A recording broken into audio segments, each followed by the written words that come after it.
didn't move.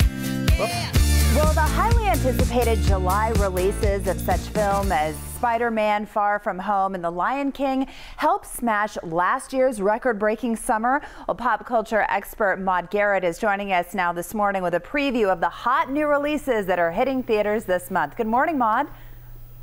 Hi there, Heather. Thank you so much for having me on Talking Films. And you're right, this summer is bringing the blockbusters and the big budgets, that's for sure. Okay, so tell us a little bit about Spider-Man. What can we expect, even if we're not typically a fan of the, superhero movies? Spider-Man: Far From Home is absolutely refreshing, especially coming off the back of the heaviness that was Endgame, which is now the second highest grossing film of all time.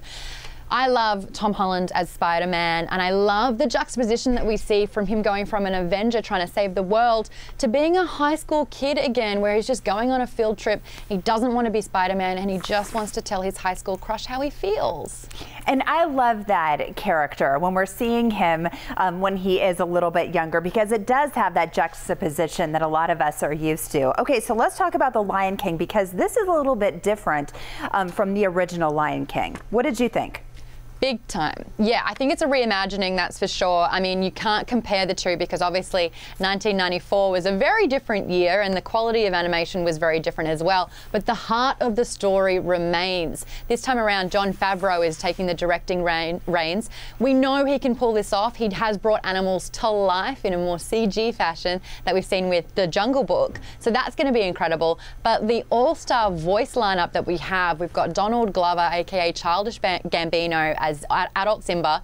We've got James Earl Jones reprising his role as Mufasa, and we've also got Beyonce herself as Nala. That is Beyonce all day, and we've already heard in the trailer the rendition of Can You Feel the Love Tonight? And Heather, I can feel the love, I really can. That gets me even to today. That was such a great song. Big time. And we know the story, so it's not about being surprised with what happens here. It's about reliving it in a very, very different way. And so far, Disney have been very clever bringing their animated movies, the classics from the 90s, to life, with Aladdin already hitting, I believe, over $900 million in the international box office with Aladdin. That's amazing. Now, would you say in general with these movies, because we have seen so many action-packed movies in the last couple of years, would you say that that is added to these classic movies, or is it going back to the original feel?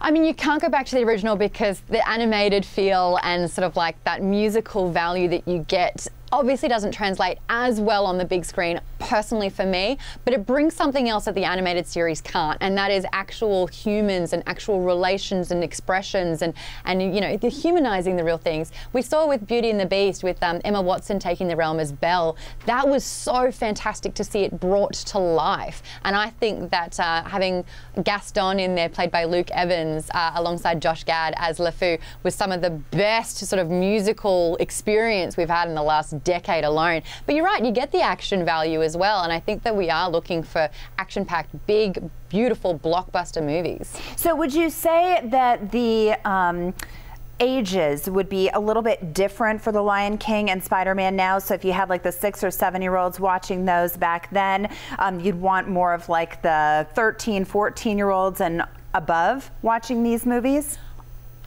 Personally, because I'm precious as a person, I feel that that's probably the better way to go. But at the same time, Marvel and Disney know their audience. They know that they're catering from 5 to 55, and so they're going to have a really safe and spectacular storyline. So it is actually appropriate for them. But if you're a little nervous about it, stick to a little bit older, because there are some real heavy themes in terms of emotion or action in there as well. Well, we are excited to see both of them. Maude, thanks so much for joining us this morning, delving into these classic movies. Thank you so much. And if you do want free content, though, head to Tubi.tv, because there's over 15,000 movie titles that you can get absolutely free. We'll check that out. Thanks.